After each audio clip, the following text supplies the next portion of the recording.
The human being can be nothing other than a microcosm of the macrocosm. We hear that a lot in a really abstract way, but what it really means is that the human being has to be constructed out of the manifest levels of the Godhead spread throughout the universe that take on all these different planes that we hear about. So, for instance, there are different levels of a human being. In the esoteric tradition, we'll talk about a human physical body. That's related to the earth itself. It's what in India, in Sanskrit, they refer to as the sheath made of food. That's the literal name in Sanskrit for the physical body, the sheath made of food, because we take in physical substance, we put it into a field of force that is the outline of our body, and then it fills it out with physical substance.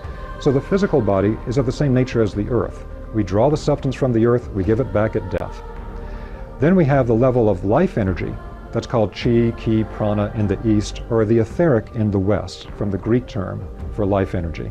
They have other names in the Hebrew Kabbalah related to concepts like ruach, etc. But basically it's pure life force. This is like the life energy of the Godhead moving through the world. We take a small detachment of that life energy and individualize it to become our life body during our incarnation. It's related to the element of water in physical elements. In the Egyptian mysteries, they have these beautiful depictions of a particular spiritual being that has a function that is represented by how it's shown as being a ram-headed god. All of these animal-headed gods in Egypt, the animal is related to the function of the being. And so this ram-headed god called Khnum in the Egyptian mysteries is working with a potter's wheel, and he's sculpting these energetic bodies for human beings that are about to incarnate. And so it's part of this concept. What we would call chi, ki, prana, the etheric, was related to the body of the Ka in ancient Egypt. Then we have our consciousness body, which includes both our emotional and mental function. Sometimes this is referred to generally as the astral, or sometimes it's broken down to being the emotional and mental body, which can also be referred to as the lower and upper astral. But there are all just various ways to break it apart. But essentially it's the consciousness field of God that we bring into ourselves as an individualized astral body. And that emotion and mind aspect is related to the element of air as another crystallization of the same force, but now into concrete physical matter outside of us. And then our self-awareness, our I am presence, is related to fire. This is what the Rosicrucians refer to as the ego with a capital E. But it's important to understand that when they say that, they don't mean the ego of psychology. It's not your little ego. This is your I am presence. This is your divine spark of being self-aware. So that's the whole thing through the Jewish Kabbalistic mysteries of the burning bush, I am, the 7 I am sayings of the Christ in the Gospel of John, etc. It's all about that development of pure self-awareness. Why would it be linked to fire? Because that's the pure spark of the fire, the flame from the ocean of fire of the Godhead that we have inside of us. And so to understand this type of basic structure of the human being, that every part of ourselves is a detachment from part of the levels of God that make the levels of the world outside of us, that we individualize to become a self-aware separate being. So that's an absolutely fundamental part of understanding what being a microcosm of a macrocosm is.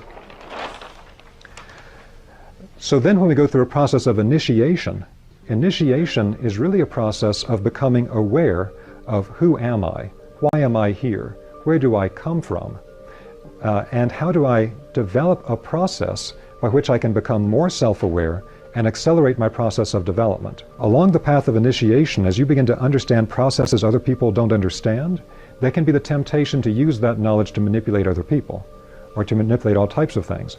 Let's say you understand psychology and somebody else doesn't. You can manipulate them with all types of things in neurolinguistic programming and things of that kind. What words do you use? What tonality do you use? How do you present the information? You can manipulate them all over the place. And so in Rosicrucianism, there's a very strong rule that all the powers and understandings gained on the path will be put to the service of other people. And so that's like the first rule in Rosicrucianism. Otherwise, as you develop the abilities, you will get that temptation of, well, I could get what I want right now because they don't understand this process, but I do. So initiation and inner alchemy. Alchemy has to do with the transformation of something from a base state to a higher state. But there's an important thing that's hidden in that, which is that the base state has to exist first. You're turning lead into gold, but there had to be the lead there first to create the gold. So this means that hidden within, all types of lower structures are the seed of its full fruition, very much like the classical illustration of the caterpillar and the butterfly. You don't know looking at the caterpillar that over time its entire structure has laid within it the ability to become a winged butterfly. But it's the exact same thing in the human being, which is why they depicted the higher spiritual bodies of the human being as always being with wings, traveling through the spiritual worlds. So we develop the physical body.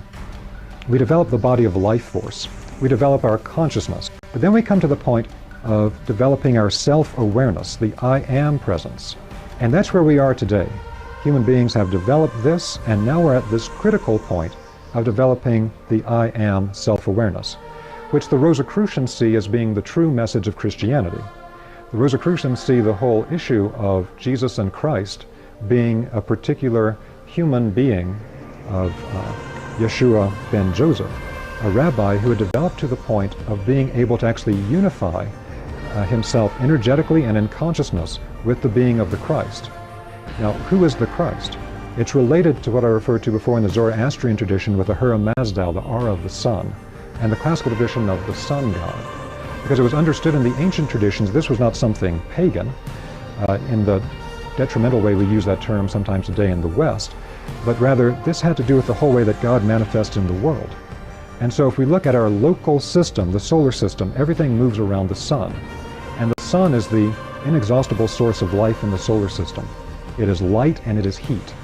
Without that light and heat, we would have no life here. And it was understood that if you actually literally look into the energetic aura of the sun, there are spiritual beings of such a high nature that it would be very difficult for them to manifest into denser bodies. They need something of that level to match their own nature. And this is connected to certain of the spiritual hierarchies and to the Christ being. So when they tried to understand this whole mystery of what is the Christ in early Christian centuries, there was a wonderful text written by one of the great early church fathers in Egypt, whose name was Origen.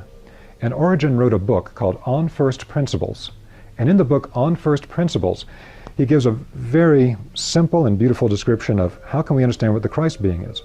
The Christ being is nothing other than a being emanated from the Godhead that has all the qualities of the Godhead in a unified form, but reduced in scale to where human beings can directly interact with this being.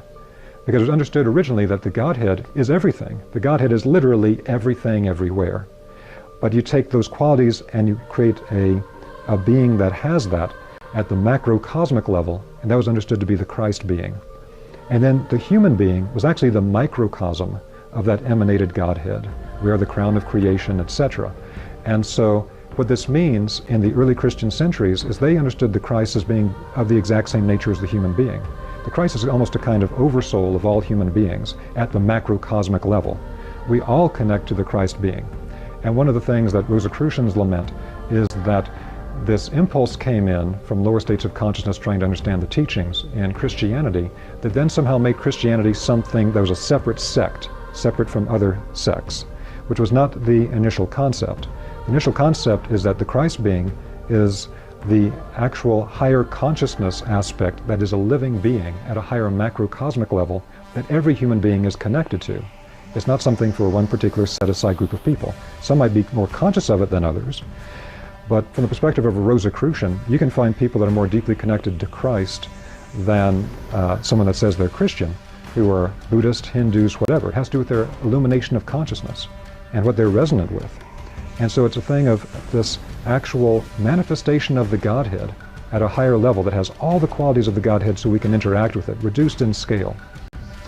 So this I am self-awareness is something that is related to the entire Christ mystery, building through the Jewish text and then into the esoteric Christian text. So again, the 7 I am sayings of the book of John are understood by the Rosicrucians not to be that you have to pledge some type of loyalty to Jesus Christ as a kind of master in order to not be tortured or to die forever, but rather it's a matter of the I am is the way and the light. The I am is the resurrection and the life. That it's that spark of the divine inside of us that's of the exact same nature as the Christ being. There is no separation between them. They're both emanations from the same ocean of fire as the consciousness of God. That's the essence of all of this. And that's the stage we're at today. So the Rosicrucians see this as the point we're at where we have to illuminate our awareness, to actually illuminate that spark. Now, we've gone through a process we'll talk about in a moment where actually we have become more and more individualized. And when we actually pass through this stage at a higher level, we first become more deeply self-aware, but then we actually become aware in a transpersonal way. So not all of ourselves is so focused. But first it starts with focus on the self. We'll get to that in a moment. Now, the inner alchemy of this is that once we have developed that fire, and this is represented in the esoteric Christian tradition as the flame above the head of the disciples at Pentecost. It's a literal flame that ignites a spiritual structure that moves in a vertical axis through the human body. And at this energy center above the human head, it illuminates to be the center of the Holy Spirit within Christian depictions. But I've worked with people from many other religions that know all about this first center above the head and its ignition into higher consciousness. This is a particular way it can be presented in the Western understanding. So as we develop that aspect of ourselves that's of the same nature as the Christ, same nature as the Godhead, can now illuminate with light and transform with the fire the lower bodies. That means that then we can train our I am spiritual self-awareness to actually transform our consciousness to a higher level. It's an alchemical transformation of the consciousness to become something different, of a higher nature. And then it can then transform our entire body of life force, the entire etheric body, chi, ki, prana, to a higher level. And then it can actually transform the physical body. That's what in esoteric Christianity is referred to as the resurrection body of the Christ after the crucifixion. And sometimes in the esoteric text is referred to as the phantom body. In modern metaphysical terms, we primarily refer to it as the full light body. So again, what we have is the I am, once it completely develops, and we have that awakened spark of the divine inside of us, it transforms our consciousness. Based on the knowledge of pattern. That's such a great topic, because again, this is one of those things that should be Metaphysics 101 for people, but a lot of people never got. We don't get issued our Metaphysics 101 books, but whatever we happen to be exposed to in the world around us today, which is not always the most important information. So the key of everything is that, and all classical traditions agree on this, that everything came from a unity, the one. Now, in modern materialistic physics, they describe that state of unity, the one, where there is no polarity, there is no duality, everything is unified. They refer to this as the singularity.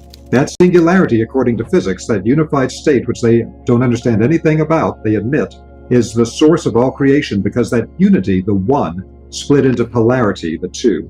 And then our whole world is based on polarity.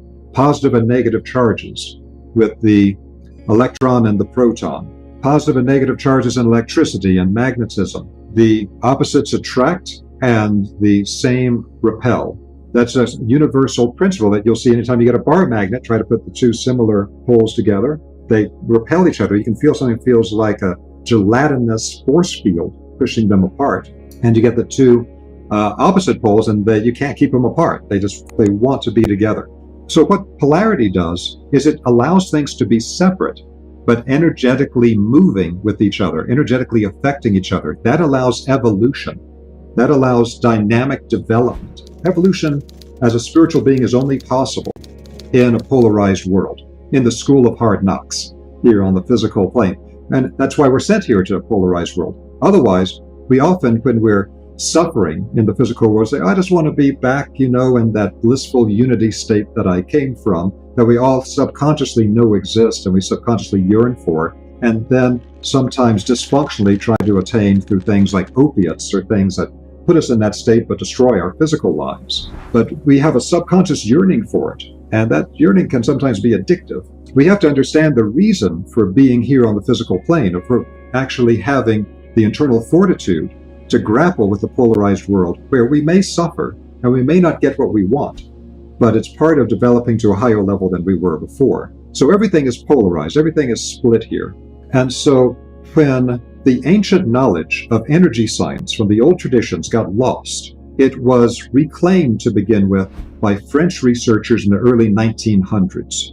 The Chinese knew a lot about it. The Indians knew a lot about it. All these ancient cultures worked with it. But the people that we found that knew it the most was ancient Egypt. Ancient Egyptians mastered the art of what they called shape-caused waves. These are the subtle energy waves coming from any geometric form or any shape. It's the hidden side of sacred geometry. Today, people often talk about sacred geometry in a very amorphous way. It's kind of like a philosophical thing. But it was a practical energy science. Biogeometry is reclaiming the practical energy science side of sacred geometry, which is why it's so incredibly important, because it's the key to everything. So Dr. Karim took that stuff back to Egypt, began to work with it, and he asked an incredibly important mental question with this. He said the French identified all of the polarized energies that make up the life energy functions in the world. Everything inside your own energy body that creates every function you possibly need, whether it's more yin or more yang, or all these different types of functions. He said, but this is always shown by the French as a circle. And on the outside of the circle are all these different bands of energy. And again, one of them might activate this organ, and this other one will sedate this organ. They all have different energies, and they're polar opposites to each other. And he said, but they're not asking what's in the center of the circle. And so he, with this kind of brilliant Alexander the Great breaking the Gordian knot type of thing, he used this lateral thinking. And he said, in addition to the bands of polarized energies, all these bands have opposites, that the French discovered there's got to be something in the center that's a universal harmonizing energy that's not polarized. This is the energy from the original unity state, because the original unity state broke into the polarity that made up everything in our world. Two opposite genders, yin and yang, light and dark, hot and cold, all that stuff. So he's like, the French have mapped out all the polarized energies of the polarized split as it pertains to human life energy. But what about that unified field force, that original energy of the singularity, that divine state in the center? And he actually then identified, using the French bands, particular energy bands that resonated more strongly with the center than others, particular sub-bands in the whole system. And that's what developed the concept BG3. In his initial work, he discovered 3 precise sub-bands within the 12-band system of the French that we use for practical purposes. It's not that hard to learn. Today, in the Biogeometry Advanced training, we'll teach people 28 sub-bands that resonate very strongly with the center. But we have to understand that these are where that center energy resonates with the polarized energies on the periphery very strongly, but it in itself is a unity of the one in the middle. It has no duality or anything else. And what Dr. Karim found is that he could directly tap in to that unified field force, the universal harmonizing energy of the BG3, and that would harmonize and balance all other energies in existence. All the other energies that exist with all the other polarized bands, they get unified, tied together in the center, and harmonized.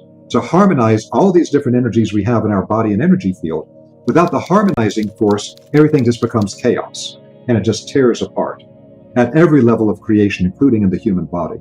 But if you can amplify that harmonizing energy, everything improves. Everything gets better.